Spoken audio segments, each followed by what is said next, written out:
Hello. Good morning, Andrew. Life's getting in the way. Yeah, it does, doesn't it? How's your new place? So far, so good. Definitely enjoying our new place and all the views and the extra space we have. Yes. A little empathy training for you, buddy. For me? Yes. Okay. the I'll work on that. learning the moving process. Sorry, Yeah. my computer's on a thing. Okay. So let's start off with our stats. We'll do them really quickly and then we're going to get to the juicy bit, which is foreclosures. Is it a deal? I don't think so. All right. So, getting here. New listings 245, pendings 216. This is good news still. More listings than going pendings. We're seeing a little bit maybe possible rise in listing inventory. Price decreases. This is similar to what we had over the past few weeks. So people really wanted to get their house sold before Christmas. Mm-hmm. It sold 558. I don't really care about that data, but that's a month. Why we don't care about that is just the ones that actually went to the transactions that actually finished. Pending is the one that actually shows us what sold this month. Right. And then net unconditional sales, October 2020, 990. That's really small down at the bottom, right? That's what we're looking at there. Okay. And 619. I realize I've pulled up the wrong data. But anyway, let's get to foreclosures. Okay. So we're going to be talking about the process from beginning to end. This is important for anybody who's having financial difficulty. We do suggest you go talk to your financial advisor and get their opinion on how you can avoid the foreclosure process. You're being very understanding right now. Now, a lot of people who are going through foreclosure may not be able to may not have a financial advisor or a lawyer or an accountant or what have you. So, but definitely get advice and do your research and before the bank comes calling, even talk to a realtor about what the process is and what your options may be. So my thought is always, and I tell people, tell my kids this, I tell everybody I know this, that if you're, the most important thing in your life is shelter, in my opinion. So please do not stop paying your mortgage if you do not have to. But if you do, basically within a month, you're going to get a call from the bank. Mm-hmm. And they're going to ask you to pay. Where is our money? And then that'll escalate. In 2 or 3 months, you'll get a formal letter, probably from the bank. At no time, unless you did a non-conventional loan, will you have somebody coming and threatening to take your kneecaps. So this is a financial thing that's going to happen to you, but not, you should be fine physically. Right. And they're going to keep you in the house. They're not going to force you to leave the house. They're going to talk to a lawyer. So the bank will hire a lawyer or whoever the first lender is. And there may be more than one lender on your title of your house. And so the lawyer will look at all that and determine how much money your house is worth. So he'll get somebody to do an appraisal. And then they'll also determine how much is owing to all these various people. And at that point, he'll give you or she will give you a deadline to pay the full amount. And that's usually a couple of months out, I think. Correct? Generally speaking, what was I going to say here? If someone, well, a couple of things. If someone comes calling and you do determine that the home is worth, let's say there's been a market correction and homes are worth 20% less than what you paid for it, and the bank is asking you to keep paying the mortgage. Jane, would you recommend they keep paying the mortgage? No. At that point, no, because you're not going to get that money back. The lender has a requirement to do their best when they sell the home to keep and protect your equity in the home. But if that home is just, there's no way that you're ever going to get your equity back out of it, then it may actually be in your best interest to stop paying and start making other plans. if you know you're going to be going through foreclosure. If you can work out a different payment schedule or something else, great. But because shelter is important, as Jane said, and sometimes even though your home may not be worth what you owe on it, it may still be worth it to you to keep it for lots of other reasons. And the other thing is that if let's say you're going to be foreclosed on, you're going to be foreclosed on, then don't pay the money towards the bank, because it's just, as you said, money down the drain. But also at that point, you can start saving your money, and you become effectively a tenant in your own home. So the lawyer, first of all, though, has to go to the court to file a petition.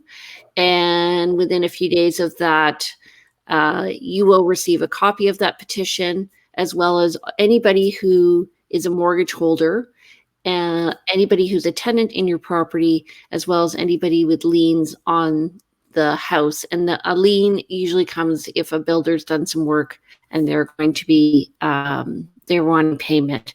So what they're doing is they're putting them in line. Then the lawyer will look top to bottom, and they're always going to be trying to pay people from top to bottom. And so they'll negotiate with people. Whoops, sorry.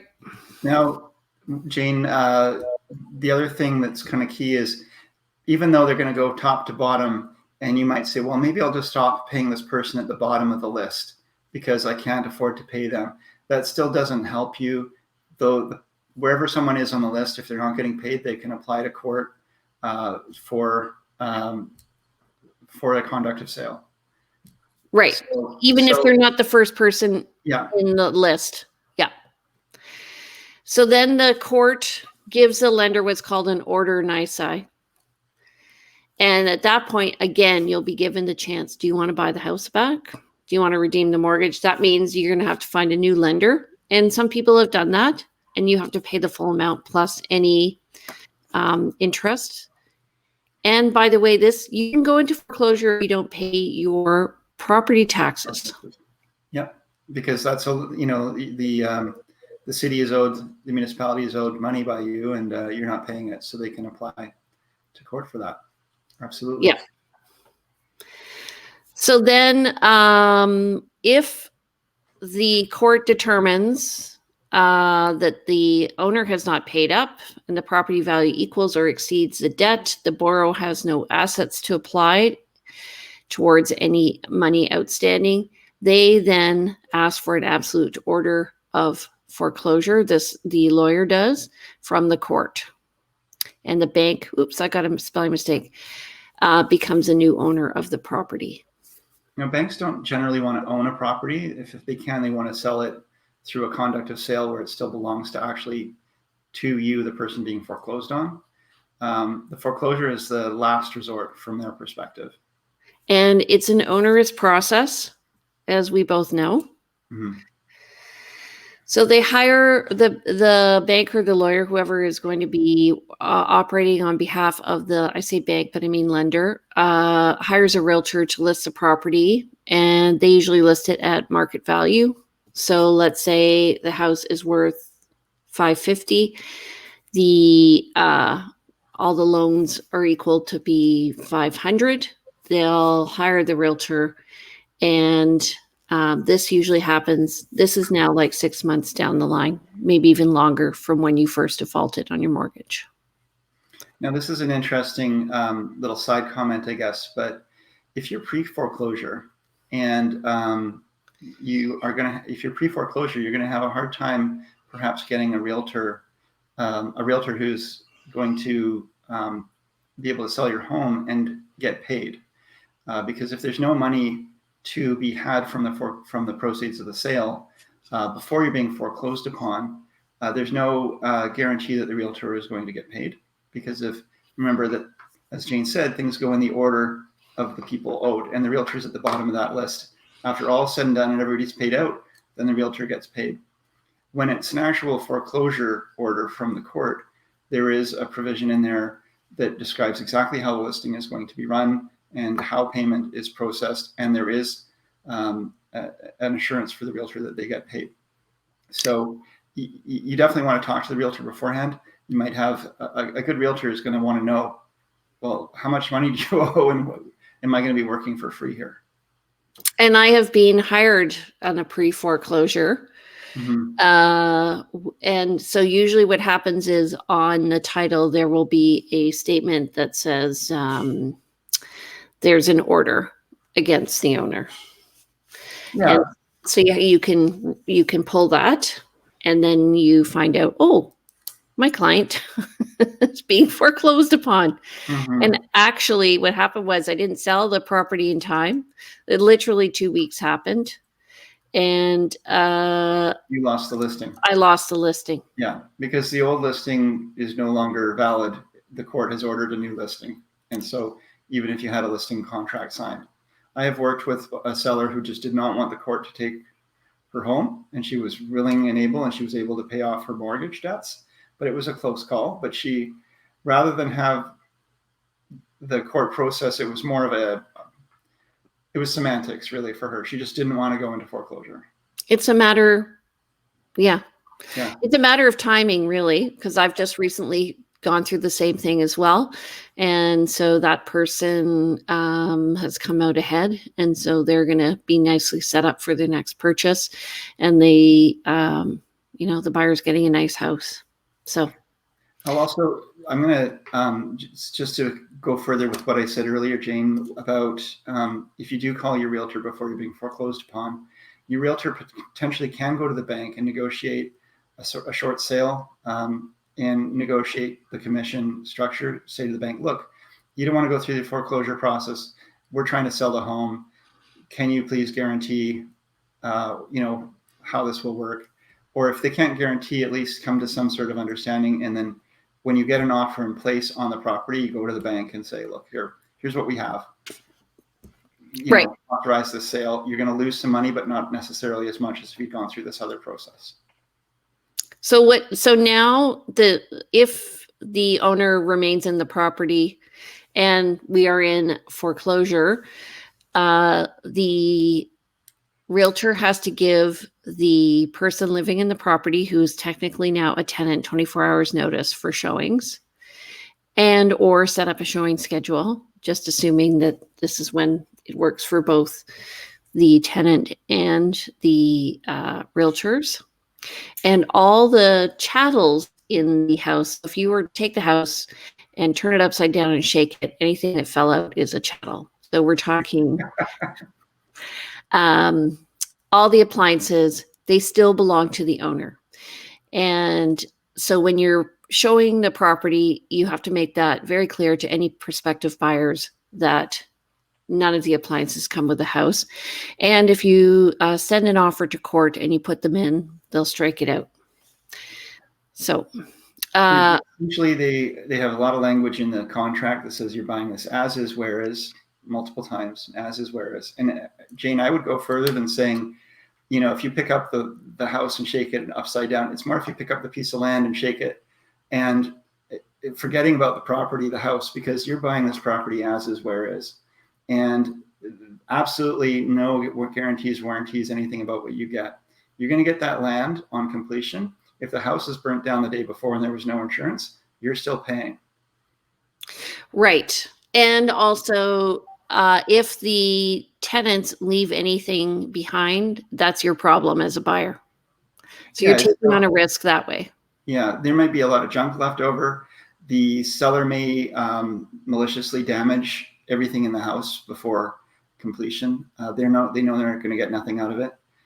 And then on the other hand, sometimes you get a house full of goods where the seller has moved off to Mexico somewhere and never comes back. And there's valuable goods in there, but you've got to determine what, whose are those and how do you deal with that? Right. So as a buyer, when I'm showing the property, and there's two situations that I've encountered with buyers who have liked foreclosure property. So one, we liked the property as soon as it came on the market. And I think it was priced around $650 when the average sale price was $650. Mm-hmm. And so it wasn't a deal. And often foreclosures will turn buyers off because after you get an accepted offer, you can write your regular conditions. It's subject to court approval. At that point, it then goes into an auction. So at the court, if more than one buyer and their agent shows up. So the process, I just want to clarify, because I heard what you said, but it's, and I know what you're saying, but it may not have come out clear. Okay. You make your offer on this property. You have a condition period that's for your own conditions, whether it's inspection or financing or review of title or what have you. Once you've removed those conditions, then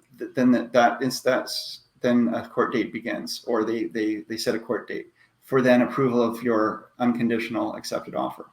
Right. Okay. Yeah. So number one, you can write an offer early on in the process when Yes. the price is at market value Mm-hmm. and the house is showing well, and you write the offer, and 2 weeks later you go to court, and probably you're not going to have a lot of foreclosure buzzards hanging around looking for the carrion, because it's too early in the process to get a wait deal for it. To feel like you're getting a deal. Yeah. So the second is, and there was a beautiful property actually, I think it's like 2007 from that was in the Highlands. And I went into that house and I thought, oh my God, I could live in this house. It was beautiful. It was a home built, I guess, by a builder. And everything they had decorated, I would have bought it. And it went into foreclosure. And what happened was everybody played the waiting game. So I think the house was priced around $900,000 at a point when $900,000 was high end. And it went down and went down and went down and went down. And I think the accepted offer price was around $650,000. Wow, it's quite a difference. Yeah. And then it went to court.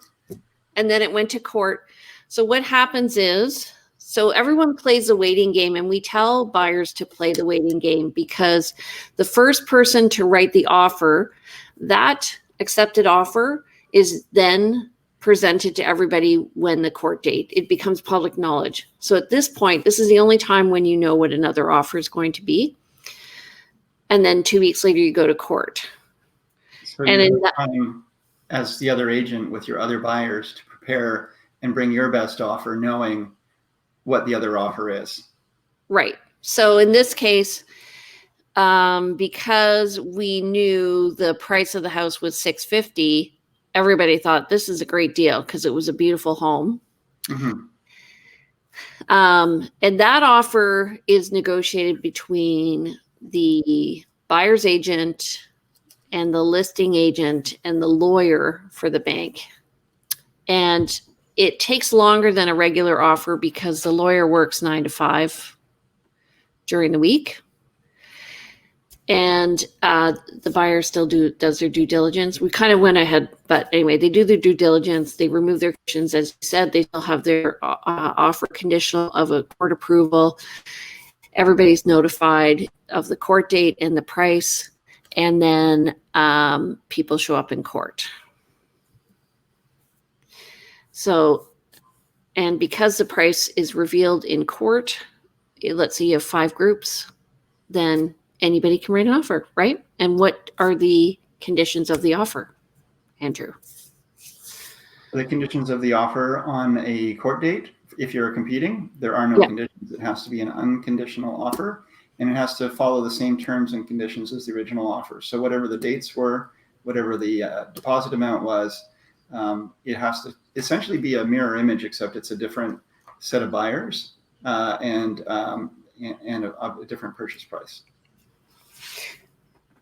So are you saying everybody has to have the same terms and conditions? That's my understanding. Yeah. Have you had different experience? If it's the same closing date as the original, everything has to be something that the court can look at and say, these are all equal except for price. And then the court will make a decision. And sometimes it won't be based on price. They may still give some consideration to the first offerer, but because the court gets to make whatever decision they get to make. But usually, because they also have to consider the rights of the person being foreclosed on, it's going to be based on price. Do you have a different experience on this? My understanding is you have to have the same deposit amounts and same closing dates. No. Yeah. Okay. So you would bring a certified check with you, payable to, I'm not sure if it's the court actually, or your brokerage, and or a copy of proof of payment of deposit to the brokerage. Essentially, it does have to be an unconditional offer ready to go at that time. So how I've written those offers when I've come in, so let's say you've written an offer, you've submitted it to the court, and you say, I'm going to be going to court in 2 weeks. I then do my due diligence with my second buyer who's interested in the property. We get an inspection done. We get the financing pre-approval done. We go up at court, and we usually have 2 or 3 prices. One is the price that if there's just like the original offer and the original buyer doesn't show up to present a higher price. So we have another offer that's higher than that. And then depending on, we usually bring a blank contract, a second blank contract. And we're given a choice at that point if we want to submit a final offer, a sealed bid that goes to court. And I do the completion 2 weeks and the possession 2 weeks plus a day from the date of the decision. So at that point, it sounds confusing, but essentially the master of the court, who's kind of like a judge, says, does anybody else want to submit an offer? We say yes. We all go out into the hallway with our clients. We write up our new offer. We put it in an envelope. It gets taken to the front of the court. The master of the court, who's like the judge, makes a decision, and then you either get it or you don't. And I do find they've ruled differently. So sometimes they've ruled they're going to go with the first offer because that person pulled the plug and wrote the offer. Yeah. Sometimes they go with the highest offer, or sometimes they like the story of the different buyers. So it's important to have a story. Money talks, generally speaking, but there's no guarantees. And here's the kicker. And this is what, Jane, if you're working with a family of 4 young children, they've sold their house, they have to be out by a certain date, and they're the ones, are you going to suggest that they be the ones that make that first offer at the court, or that first offer to pull the trigger? My clients with my buyers who have a large family who need shelter. Yes. You're gonna suggest that. So they made their offer. They have to be out by, let's say, January 1st. They make their offer today. They go through their due diligence. Then there's a court date set for like a month from now. Or what are the courts doing now for timing for court dates? So then they get to the court, and then they get beaten out by somebody else. They've got no place to live because now they have to go back to looking for a home, and they've got no assurance that they were going to win out on that foreclosure home. Oh yeah. So I would not tell them to go for that. There you go. No. Yeah. No, because it's too, so the person who's the best foreclosure buyer is the one who doesn't care if they get it. That's right. Yeah. They have no timelines, no needs. They understand the inherent value in the property. They understand the risks, and they're willing to take that. That being said, I have shown up in court with my buyer and their 4 kids. There you go. And we win. And showing up at court is different, though. Showing up at court is different because then at least you know that you're going to be closing in maybe a couple weeks, and you know at that moment if you've got it or you don't have it. Right. But and those people have been pardon me? Those people have been in a rental position. Yes. So they haven't had to buy. Right. But I would never tell anybody, if you have to buy, you do not want to buy a foreclosure. If you have to buy, you're going to be out of your home at a certain date, and are you really willing to lock yourself into the commitment once you've removed those conditions on your original purchase? That court date could be some ways down the road, and until the master of the court has reviewed your offer, and maybe other people have come in and shotgunned in and bought and blown you out of the water, you don't know what you're paying. You don't know if you're getting it. There's a lot of unknowns. So be careful. That's the bottom line. So, and I also wanted to say, so the story of that $900,000 house that eventually got an accepted offer for 650. When it went to court, I think it sold for 790 or something like that. Mm-hmm. So you have to be prepared to show up with the money, unconditional, write the offer. And I always tell people, if you want to buy a foreclosure, wait. Often it drags on. Every month they're going to be reviewing it with the lawyer, what the price is. It's going to go to court. And at that point, then you can go in and write your offer. Yeah. That's when when all the cards are on the table. You make a good point there, Jane, about every month they review the listing price or any offers that are coming in, and again, they have a duty to not just sell it. Let's say it's they're owed $500,000. The place is worth $700,000. They have a duty to try to get that $700,000. They can't just accept a $500,000 offer and say, "Great, we've paid off our debts, and everybody else can, they've got to deal with it on their own." So there's going to be a process, and there is no quote deal on a foreclosure, because they're going to start out based on the comparable properties. In fact, sometimes even on it, maybe a little bit high, because the banks are conservative and they don't want to underbid something, and they go through a process. So I would say in a market. So let me ask you this, Jane. Leading questions here. What do you think? Leading questions from my leading man. Of foreclosures in a marketplace where there are very few foreclosures and it's a seller's market, versus foreclosures where there's a lot of foreclosures going on and it's a buyer's market, in terms of getting a deal? Oh, so in a buyer's market, you're going to get more of a deal, because there's going to be more properties than there are people looking. In a seller's market, likely it'll go fairly quickly, and you might have people selling pre-foreclosure as well. Yeah. The market's going up, people are getting more money for their homes. It's those markets where properties are underwater and there's a lot of foreclosures happening. And we haven't seen that for a while. It's possible we'll see it again, but right now, and for the pretty much into the distant past, as long as I've been in real estate, I've not really seen a time where I thought this is a great time to be buying a foreclosure. Very, very seldom would I say this is a great time, versus a time where it's truly a buyer's market. People are having a hard time getting rid of their homes, and there's a lot of foreclosures. Then you've got people there's limited money in the field to buy these properties. There's some good deals to be had. Yeah, and I found a lot of people shy away from buying foreclosures as well. They just don't like the feeling of pushing somebody out of their home. That's how they feel emotionally about it all. Yeah. As I said, the best person to buy a foreclosure is somebody probably who just wants, who's looking at it as a business decision, and likely they're going to fix it up and flip it. And the last foreclosure I went into, the other thing is the house even saleable or insurable? Yes. So there was a house in Esquimalt recently, a half duplex that I went and showed, and I think there was one functioning toilet.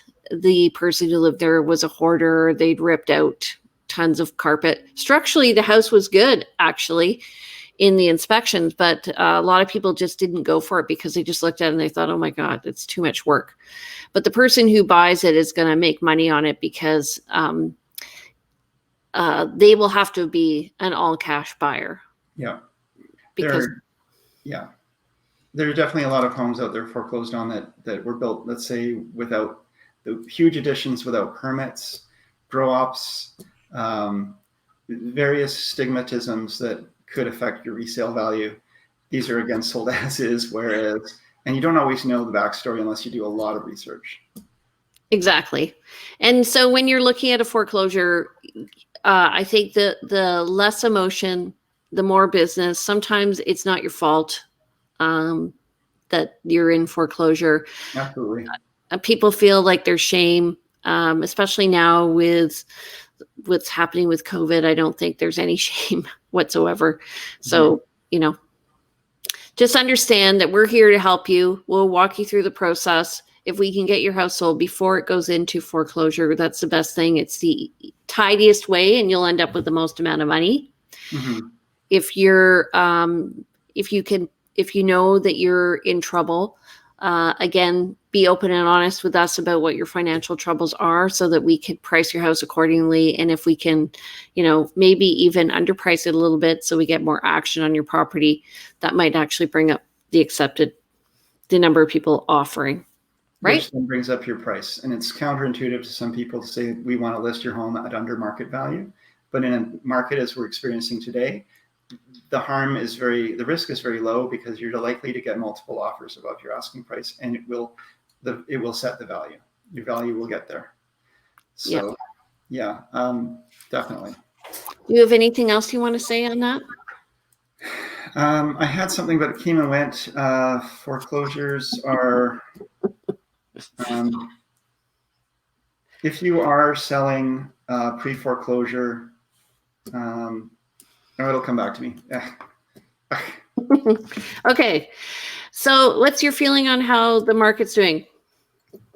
So, circling back to the stats we saw, one of the things I noted in the most recent weekly stats is we have a lot of listings coming on, more than we did last year. For, intuiting, we're about halfway through the month, and we've definitely got more than half of the new listings coming on. I think we are still a busy market. I'm really encouraging folks to buy and sell right now. People I would normally suggest that they wait. I'm definitely saying, go for it. I just had a listing last week. We ended up with 18 offers on the property. So that was... what was the price point? Price point, house in Langford with a suite, $729 asking price. Yeah. So it was a good price point. There was some work to be done on the home.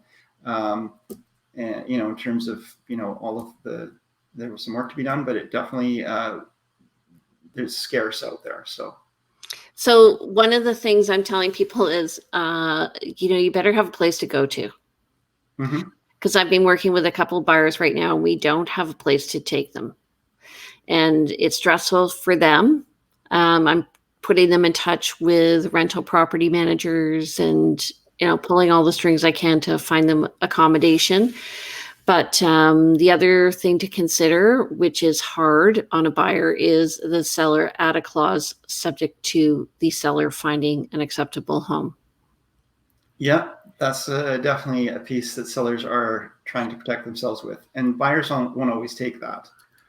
But in this kind of market, again, the sellers can ask what they want for the buyer to say, sure, yes. So today that kind of thing works. Yeah. Okay, so next week, what do you want to talk about? Oh, I thought about thinking about this, and I didn't think about it. That's very deep. I thought we could potentially have my staging friend come on and do some pre and post. And we mentioned the other day about landscaping and preparing the outside of your house. So now's a good time to start working on that. So I was thinking possibly I could get that guest in either or. So do you want me to work on that? Work on that, and then we'll, I guess we'll figure out which one it will be. It's going to be a surprise next week. But getting your house ready for the spring market, now's the time to do that. So both inside and out. And we'll just be focusing on making your home the most saleable, just helping you get it prepped. So, and what does that mean in terms of pre-packing for your new home? Yeah, absolutely. Okay, so if you're watching on YouTube, please subscribe to our channel so that you can watch us. It's right here. Thank you. I'm Jane Johnston with the BriarHillGroup from REMAX Camosun for He Said, She Said, They Said, and I'm with Andrew Plank with Royal LePage for He Said, She Said, They Said. Okay, everybody. Have a great day. We'll see you next Monday at 10 a.m. Always fun, Jane. Thanks so much. Bye, everybody. Okay. Bye.